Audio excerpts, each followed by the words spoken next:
और दोस्तों, स्वागत है आपका आपके अपने यूट्यूब चैनल। एक बार फिर से हम हाजिर हैं और इस बार हम हिंदी साहित्य दृष्टि डिवीज़न के जो नोट्स हैं वो लेके हाजिर हैं। और ये जो हैं 3 दिसंबर 2018 की क्लास हैं।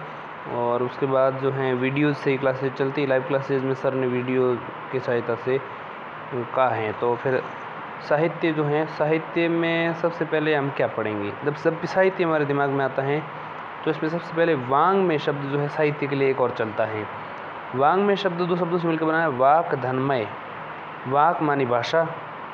भाषा किसे कहते हैं? भाषा जो भी भाषा में या भाषा के द्वारा या भाषा के माध्यम से प्रस्तुत अभिव्यक्ति जो होती है वो भाषा होती है। चाहे वो पोस्टर के माध्यम से हो, किसी भी रूप में, लिखित रूप में, या किसी भी प्रकार से भाषा की भी परिभाषा समझेंगे, लेकिन पहले वाक में को समझ लेते हैं। तो वाक यानी भाषा, और मय का मतलब होता है मौखिक लिखित भाषा में प्रस्तुत अभिव्यक्ति। मय का मतलब साथ में। तो वाक यानी भाषा के साथ में प्रस्तुति जो होती है उसको वांग में कहते हैं। अब देखिए, वांग में भी 3 प्रकार से हो सकता है। वार्ता हो सकती है वांग में, या शास्त्र हो सकते हैं वांग में, या फिर साहित्य हो सकता है। तो सबसे पहले हमें भाषा को समझना है। भाषा जो है व्यापक अर्थ में अगर भाषा की परिभाषा समझें तो सांकेतिक जो सिंबल होते हैं, भाषा क्या है? अपनी बात पहुंचा देना। अपनी बात पहुंचा देने का मतलब ये भी हो सकता है कि आप बोल करके कह दें, लिख करके किसी को प्रस्तुत कर दें, या इशारे से भी कोई बात अपनी समझा सकते हैं सामने वाले को। तो अपनी बात अगर पहुंच जाए तो वो भाषा ही है। जैसे आपने किसी को सांकेतिक रूप से अपनी तरफ बुलाने का इशारा किया और वो आ गया तो उसको बात समझ में आ गई, तो ये संकेत हुए। तो संकेत भी व्यापक अर्थ अगर भाषा के देखें तो सांकेतिक रूप भी भाषा की भाषा ही है। या पशु पक्षियों की जैसे आपस में इनकी भाषा होती है, इनमें कोई शब्द तो होते नहीं है, इनकी आवाज़ होती नहीं है, कि सिंबल होते हैं, सिग्नल होते हैं, तो संकेत हैं। पशु पक्षियों की भाषाएं अगर व्यापक अर्थ में देखें तो वो भी भाषा ही हैं। लेकिन यहाँ हम अगर भाषा की सीमित परिभाषा देखें तो सीमित भाषा की परिभाषा का मतलब हुआ शब्दों की भाषा। शब्दों का मतलब यह या तो वो मौखिक रूप में होगी, या लिखित रूप में, या मुद्रित रूप में, किसी भी रूप में हो सकती है। तो भाषा जो है शब्दों की भाषा है, वहाँ हम उसकी बात कर रहे हैं। अब देखिए, वांग में जैसा कि हमने शुरू में बताया, वांग में का अर्थ यहाँ 3 तरह से हो सकता है। वांग में एक तो होती वार्ता, ठीक, एक है शास्त्र और एक है साहित्य।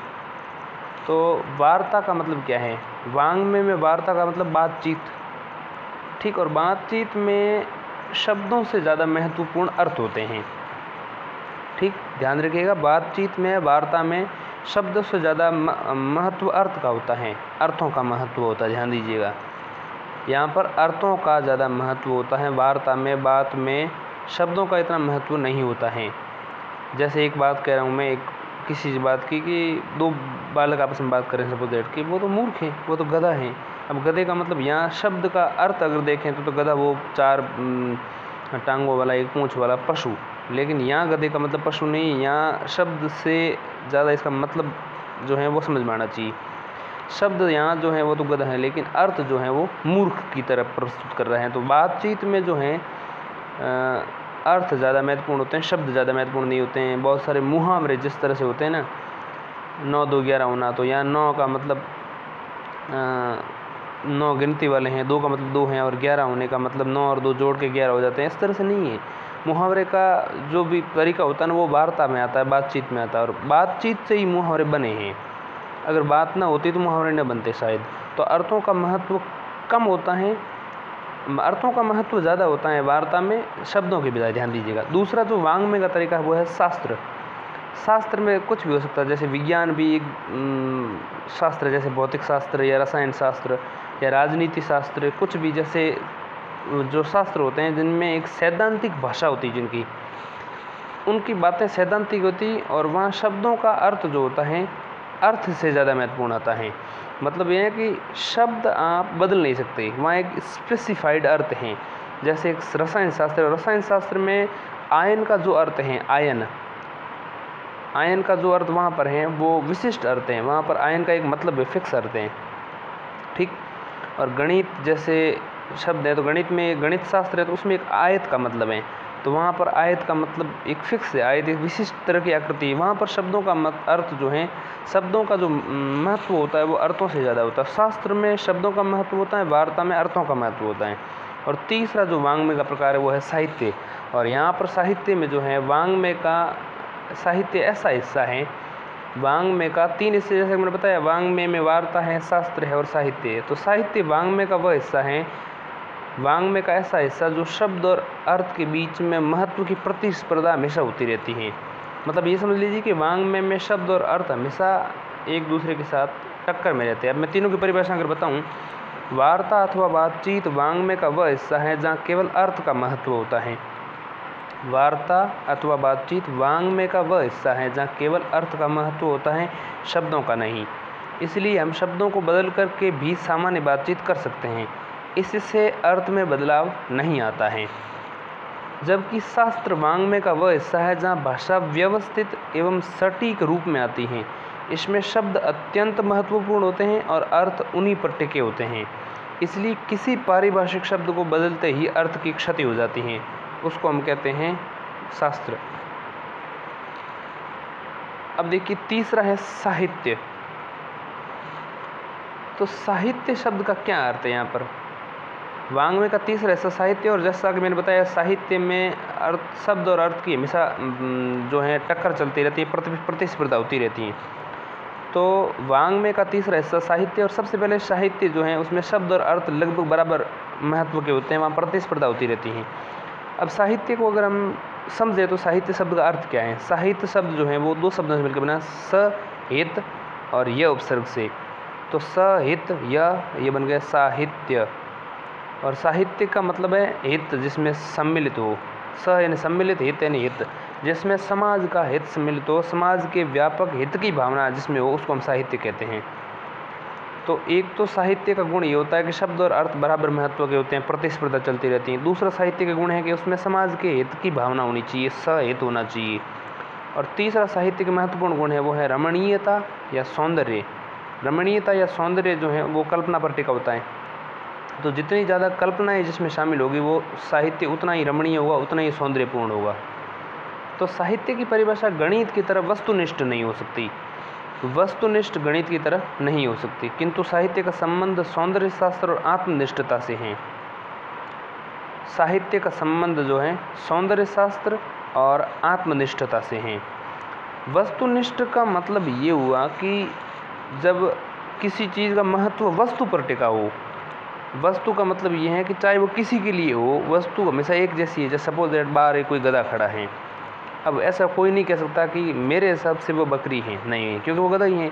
तो वस्तु पर जिसका महत्व टिका हो वो चीज़ वस्तुनिष्ठ हो जाती है। जैसे एक पशु देख करके आप अलग अलग नाम नहीं बता सकते, लेकिन अगर आपसे पूछा जाए कि अगला प्रधानमंत्री कौन बनेगा, तो वह अपनी अपनी राय दे सकते हैं कि मेरे हिसाब से प्रधानमंत्री मोदी जी बनेंगे या फिर मेरे हिसाब से राहुल जी बनेंगे।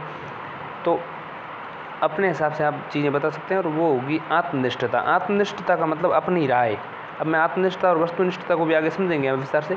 तो ये समझ लीजिए कि साहित्य जो है वो वस्तुनिष्ठ नहीं हो सकती, मतलब साहित्य एक ही चीज़ पर नहीं टिका हो सकता। साहित्य में आत्मनिष्ठता केंद्र में होती है, और साहित्य का संबंध सौंदर्य शास्त्र और आत्मनिष्ठता से है। सामान्यतः किसी रचना को साहित्य तब कहते हैं जब उसमें तीन गुण विद्यमान हो। अब कौन से तीन गुण विद्यमान होने चाहिए? एक तो उसमें समाज के हित की व्यापक भावना उपस्थित होनी चाहिए। उदाहरण के लिए तुलसीदास का, कबीरदास का साहित्य जो है उसमें समाज की व्यापक हित की भावना है। इसके अलावा उसमें रमणीयता, सौंदर्य का रस उपस्थित हो। जैसे बिहारी और अज्ञेय का साहित्य इस प्रतिमान पर महत्वपूर्ण है। ठीक है, ध्यान रखिएगा, समाज के व्यापक हित की भावना में अगर उत्कृष्ट उदाहरण है तो वह तुलसीदास और कबीरदास के साहित्य का है। और रमणीयता और सौंदर्य का अगर रस उपस्थित हो तो ऐसे साहित्य में बिहारी और अज्ञेय के साहित्य को इस प्रतिमान पर महत्वपूर्ण बता सकते हैं। और तीसरा जिसमें है वो है वार्ता की तरह इसमें केवल अर्थ का महत्व न हो और शास्त्र की तरह केवल शब्द का अत्यधिक महत्व न हो, बल्कि शब्द और अर्थ के बीच महत्व की प्रतिस्पर्धा बनी रहे, तो वो साहित्य होता है। तो साहित्य के तीन गुण यहाँ पर होने चाहिए। अब देखिए वस्तुनिष्ठ जिसको हम ऑब्जेक्टिव कहते हैं इंग्लिश में, क्या है देखिए, उसमें एक तो फैक्ट्स शामिल होते हैं, तथ्य। ठीक, तथ्यात्मक चीज़ें जो होती हैं वो वस्तुनिष्ठ होती हैं। जैसे नई दिल्ली है, अब नई दिल्ली सभी के लिए दिल्ली है, नई दिल्ली ही है, ठीक, वो वस्तुनिष्ठ हो गई चीज़, वस्तु पर डिपेंड करे जो। ठीक, सब्जेक्टिव या आत्मनिष्ठ किसे कहते हैं? ऑब्जेक्टिव जो होती है वो ऑब्जेक्ट पर डिपेंड करती है, वस्तु पर डिपेंड करती है, तो वो वस्तुनिष्ठ हो गई। अब सब्जेक्ट जो हैं अपने अपने हो सकते हैं सबके, तो आत्मनिष्ठ वस्तु सब्जेक्टिव होती है, जैसे किसी की राय। ठीक, तो सब्जेक्टिव ऑब्जेक्टिव चीज़ें आप समझ गए होंगे। ठीक, अब सौंदर्य शास्त्र जो है उसे क्या कहते हैं? सौंदर्य शास्त्र को हम कहते हैं एस्थेटिक्स जो होता है वो सौंदर्य शास्त्र होता है। अब साहित्य जो होता है 3 प्रकार का होता है, पद्य, गद्य और चंपू काव्य। पद्य यानी पोइट्री, गद्य यानी प्रोज, और चंपू काव्य यानी कि मिश्रित गद्य और पद्य दोनों होना चाहिए, ठीक। और चंपू काव्य का जो महत्वपूर्ण उदाहरण है वो है मैथिली शरण गुप्त की यशोधरा। यशोधरा जो है एक रचना है उनकी, और वो मिश्रित है, इसमें गद्य और पद्य दोनों हैं, उसको चंपू काव्य कहते हैं। अब देखिए पद्य जो होता है, पद्य में क्या होनी चाहिए, तो तुकबंदियाँ होनी चाहिए, तुक होना चाहिए। पद्य में छंद हो सकता है, ठीक, पद्य में लय भी हो सकती हैं। तो पद्य में तुक, छंद और लय होनी चाहिए, लय तो होनी ही चाहिए। मतलब पोइट्री की गद्य से अलग करने वाली क्या एक महत्वपूर्ण चीज़ है, तो वो है लय। ध्यान दीजिएगा, पोइट्री जो है, गद्य जो है, नहीं पोइट्री जो है, पद्य जो हैं, वो प्रोज से किस प्रकार अलग हैं, उसमें एक महत्वपूर्ण चीज़ है और वो है लय। तुक हो भी सकता है नहीं भी, छंद हो भी सकता नहीं भी, ज़्यादातर में तुक और छंद भी होते हैं, लेकिन लय हर पोइट्री में मिल जाएगी आपको। तो लय जो पैदा होती है वो किस प्रकार से होती है, जैसा कि एक उदाहरण हमने लेकर के देखा कि आज अभी 3 बजे हैं, कुछ बच्चे पढ़ रहे हैं, ये एक पद्य की लाइन होगी, ठीक। हैं अभी 3 बजे, हैं बच्चे अभी पढ़ रहे हैं, तो ये उल्टी आपने जब है आगे पीछे करने से जो व्याकरण के नियमों का जब आपने उल्लंघन किया तो इसमें एक लय पैदा होती है विशिष्ट तरह की, ठीक है। और लय जो होती हैं वो पद्य बना देती किसी भी चीज़ को, ठीक है। अब देखिए एक उदाहरण दिया, जैसा कि यहाँ पर एक मैं बताता हूँ। आज 3 दिसंबर हैं, हिंदी साहित्य की पहली कक्षा है, चंचल विद्यार्थी बहुत गंभीरता से पढ़ रहे हैं, बीच बीच में घड़ी भी देख रहे हैं। ये एक गद्य वाली लाइन है। अब इसी को मैं पद्य में बदलता हूँ, सेम शब्दों का मैं उलट फेर करूँगा, व्याकरण के नियम होगा बस, और कुछ नहीं। क्या लाइन है देखिए, आज 3 दिसंबर हैं, हिंदी साहित्य की पहली कक्षा है, चंचल विद्यार्थी बहुत गंभीरता से पढ़ रहे हैं, बीच बीच में घड़ी भी देख रहे हैं। आज 3 दिसंबर है, इसको करूँगा 3 दिसंबर है आज, पहली कक्षा है आज साहित्य की, पढ़ रहे हैं चंचल विद्यार्थी गंभीरता से, देख रहे हैं घड़ी बीच बीच में। तो ये इस तरह से पैदा होती है। अब देखिए गद्य जो होता है, गद्य किस प्रकार से प्रस्तुत किया जा सकता है। गद्य कथात्मक गद्य हो सकता है, या दृश्य प्रधान गद्य हो सकता है, या विचार प्रधान गद्य हो सकता है, या अन्य विधाएँ हो सकती है, जैसे आत्मकथा, जीवनी, संस्मरण, रेखा चित्र, डायरी, पत्र साहित्य, यात्रा वृत्तांत, रिपोर्टाज, इस तरह से गद्य के रूप हो सकते हैं। तो मोटे तौर पे 4 विभाजन हैं। पहला कथात्मक साहित्य गद्य, दूसरा दृश्य प्रधान गद्य, और तीसरा विचार प्रधान गद्य, और चौथा अन्य में मैं नाम बता दूंगा, अन्य विधाएं। गद्य जो हैं, पहला है कथात्मक गद्य। कथात्मक गद्य में हम कहानी और उपन्यासों को शामिल करेंगे। कथात्मक यानी जो कथा या कहानी पर टिका हो उसको हम कथात्मक गद्य कहते हैं, ठीक। कथात्मक गद्य में कहानी और उपन्यास होते हैं। दृश्य प्रधान गद्य में नाटक आते हैं, ठीक है। नाटक मैं आपको नाम बताऊंगा, आप हमारे इस पाठ्यक्रम में कौन कौन से नाटक हैं। और तीसरा है विचार प्रधान गद्य। विचार प्रधान गद्य जो होते हैं वो उसको हम उसमें क्या क्या पढ़ेंगे, तो विचार प्रधान गद्यों में हम निबंध पढ़ेंगे और आलोचना पढ़ेंगे। तो निबंध और आलोचना जो होती है वो आपके विचारों पर टिकी होती है। इससे आपके जो एक पेपर निबंध का है वो विचार प्रधान गद्य हैं, ठीक है, ध्यान रखिएगा। मतलब वहाँ विचारों का महत्व ज़्यादा है। अब देखिए अन्य विधाओं में सब चीज़ें पढ़ेंगे हम। तो सबसे पहले तो ये देख लेते हैं कि गद्य साहित्य जो हमारे यहाँ है उसमें कथात्मक गद्य में कहानी और उपन्यास है। तो कहानी कौन कौन सी हमारे पाठ्यक्रम में है और उपन्यास कौन कौन से हैं। देखिए कहानी जो है उसमें एक तो प्रेमचंद की कहानियाँ जो हैं वो उसमें शामिल हैं। प्रेमचंद की कौन कौन सी कहानियाँ हैं, मैं आपको अगर मोटे तौर पे नाम बताऊं तो प्रेमचंद की कहानियाँ यहाँ पर काफ़ी हैं। एक सेकंड, थोड़ा सा मैं, अगर आप इंतज़ार करें तो आपको नाम भी दिखा देता हूँ मैं। बड़े घर की बेटी प्रेमचंद की कहानियों में, ठीक है। प्रेमचंद की कहानियों में बड़े घर की बेटी, प्रेम मंजूषा नाम से एक पुस्तक आती है, उस पुस्तक में ये कहानियाँ सब मिल जाएंगी आपको, ठीक है। प्रेमचंद की कहानियाँ जो 1 नंबर पे लिखा है मैं सब बता रहा हूँ। बड़े घर की बेटी, बूढ़ी काकी, गुली डंडा, अलग्योजा या अलगोजा या पूस की रात, इसके अलावा सदगति, इसके अलावा ईदगाह, इसके अलावा कफन। तो ये सारी कहानियाँ जो हैं आपको प्रेम मंजूषा पुस्तक मिलेगी, उसमें सारी मिल जाएंगी, ठीक है। और आपको केवल समीक्षा वगैरह कुछ नहीं होनी चाहिए उसमें, भावार्थ समझाए ऐसा कुछ नहीं होना चाहिए। एक केवल कहानी के रूप में ये पुस्तक आपको मिल जाएगी प्रेम मंजूषा नाम से, ठीक है। बड़े घर की बेटी, बूढ़ी काकी, गुली डंडा, अलग्योजा, पूस की रात, सदगति, ईदगाह, कफन। उपन्यास कहानी में जो दूसरी है वो है एक दुनिया समांतर। एक दुनिया समांतर में बहुत सारी कहानियाँ हैं। देखिए, एक दुनिया समांतर में सबसे ज़्यादा महत्वपूर्ण कहानी अगर मैं बताऊं तो वो है ज़िंदगी और जोंक, ठीक। एक दुनिया समांतर भी कहानियाँ, एक दुनिया समांतर की पूरी किताब है कहानियों की। दूसरी किताब है ये। पहली किताब में मैं आपको बताऊं प्रेम मंजूषा, जिसमें आपके 6-7 कहानियाँ आ जाएगी। बड़ी घर की बेटी, बूढ़ी काकी, गुली डंडा और अलग्योजा, पूस की रात, सदगति, ईदगाह, कफन। और दूसरी किताब जो कहानी की वो है एक दुनिया समानांतर। एक दुनिया समानांतर जो है उसमें काफ़ी कहानियाँ हैं। मैं आपको काफ़ी कहानियों के नाम बताता हूँ, सबसे महत्वपूर्ण कहानियाँ बताता हूँ, सबसे 5-6 कहानियाँ में सबसे ज़्यादा महत्वपूर्ण, उनको ज़रूर पढ़ना ही पढ़ना है। तो एक दुनिया समांतर की जो कहानी आपको पढ़नी है वो है ज़िंदगी और जोंक, ये पढ़नी है। दूसरी खोई हुई दिशाएँ, ये भी पढ़नी है। इसके अलावा यही सच है, ये भी आपको एक दुनिया समानांतर जो किताब है उससे पढ़नी है, यही सच है। चौथी कहानी का नाम है एक और ज़िंदगी, एक और ज़िंदगी, ये भी पढ़नी है। 5वीं है टूटना। 6ठी जो है वो है चीफ की दावत। इसके अलावा अगर और बात करें एक दुनिया समांतर में जो महत्वपूर्ण कहानी है उसमें, तो चीफ की दावत के अलावा मछलियाँ, एक कहानी का नाम है मछलियाँ। इसके अलावा एक कहानी का नाम है बादलों के घेरे और एक कहानी का नाम है परिंदे। तो जो ज़्यादा महत्वपूर्ण कहानियाँ एक दुनिया समानांतर में वो हैं ज़िंदगी और जोंक, खोई हुई दिशाएँ, यही सच है, एक और ज़िंदगी, टूटना, चीफ की दावत, मछलियाँ, बादलों के घेरे, परिंदे, ठीक। इसके अलावा एक दुनिया समांतर में जो कहानियाँ इससे थोड़ी सी कम महत्व की है लेकिन ज़रूर महत्व की हैं वो हैं भोला राम का जीव, एक कहानी ये हो गई। एक कहानी का नाम है बदबू, एक कहानी का नाम है मेरा दुश्मन, एक और कहानी उसका नाम है एक गांव की यात्री, एक और कहानी है उसका नाम है या नन हो, और एक कहानी है जिसका नाम है गुल की बन्नो। इसके अलावा सबसे कम महत्व की कहानियाँ यहाँ हैं, उसमें बहुत सारी कहानियाँ हैं जो मैं बता देता हूँ। एक तो है सामान, जो अगर नहीं भी पढ़ेंगे तो काम चल सकता है, सामान। इसके अलावा तीसरी कसम, एक और कहानी है दूध और दवा, एक और कहानी है विजेता, और एक और कहानी है राबरी। इसके अलावा नहीं, राबरी नहीं, शबरी, क्षमा कीजिएगा। एक और है यहाँ पर प्रेत मुक्ति, और एक है सेलर।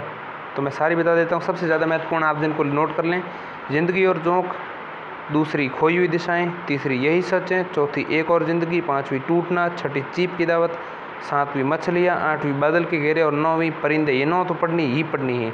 इसके अलावा अगर टाइम मिले तो ये ज़रूर पढ़ लेना, वो हैं भोला राम का जीव 1, बदबू 2, 3 मेरा दुश्मन, चौथा एक नाव के यात्री, एक नाव के यात्री, 5वां नन्नो और 6ठी गुल की बन्नो। तो ये 6 भी आपको पढ़ लेनी चाहिए। अगर टाइम मिले तो ये भी पढ़ लेना, सामान, तीसरी कसम, दूध और दवा, विजेता, शबरी, प्रेत मुक्ति और सेलर। ये है एक दुनिया समानांतर की कहानियों की बात। उपन्यासों की बात करूँ तो उपन्यास यहाँ पर 4 आपके पाठ्यक्रम में है। वो है एक तो महाभोज, दूसरा है दिव्या, तीसरा है गोदान और चौथा है मेला अंचल, ठीक। तो मेला अंचल वो है फणीश्वर नाथ रेणुका और पूर्णिया एक बिहार का ज़िला है, उस पर आधारित ये कहानी मेला अंचल की फणीश्वर नाथ रेणु ने लिखी है। फणीश्वर नाथ रेणु खुद जो है पूर्णिया बिहार में जन्मे थे, ठीक है।